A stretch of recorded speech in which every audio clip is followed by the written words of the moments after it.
La guerre est la note dominante de l'Apocalypse. La guerre sur une échelle qui dépasse ce que l'homme mortel eût jamais pu imaginer. Guerre entre les légions d'anges qui se sont conservés purs, les anges tombés.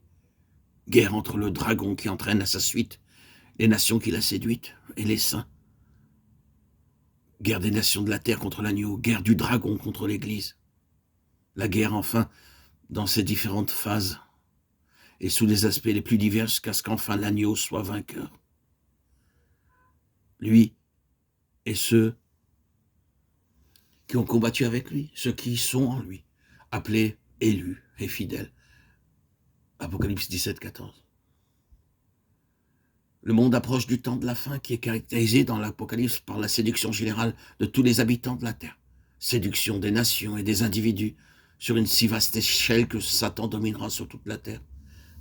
Avant que sa domination atteigne son apogée, il doit y avoir quelques périodes préliminaires où son activité se manifeste par l'erreur et le mensonge semé à profusion au sein de l'humanité, dans l'Église et au dehors. Ces séductions dépasseront la mesure ordinaire d'erreur et d'aveuglement dans laquelle se trouve plongé le monde irrégénéré. Si nous voulons comprendre comment cette œuvre de séduction mondiale qui ouvre le chemin aux puissances surnaturelles du mal et entraîne une nation et une rébellion ouverte contre Dieu est possible, il nous faut saisir ce que disent les Écritures de l'homme irrégénéré et du monde. Dans l'Apocalypse, Satan est appelé le séducteur de toute la terre. Et il est bien cela, le séducteur dès le commencement. Nous savons que tout le monde est soumis à la puissance du malin.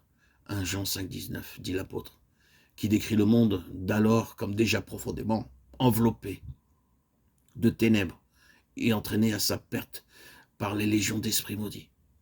Séduit. Ce mot exprime exactement l'état de tous ceux qui n'ont pas été régénérés, qui ne sont pas passés par la nouvelle naissance, quelle que soit leur race, leur culture ou leur sexe. Nous aussi étions autrefois insensés, désobéissants, égarés, esclaves de toutes sortes de plaisirs, de passions, dit l'apôtre Paul en parlant de lui. Et cependant, dans cette première condition dont il parle ainsi, il était un homme religieux, sans péché, pour ce qui est de la justice de la loi, Philippiens 3, 6. Tout homme qui n'est pas régénéré est séduit. D'abord, par son propre cœur naturellement perfide. Le cœur est trompeur et désespérément malin. Ésaïe 44, 20. Jérémie 17, 9. Ensuite, par le péché, qu'aucun de vous ne se laisse séduire et endurcir par le péché. Hébreux 3, 13.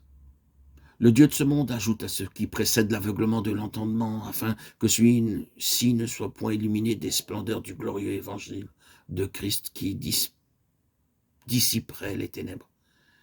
2 Corinthiens 4, 4.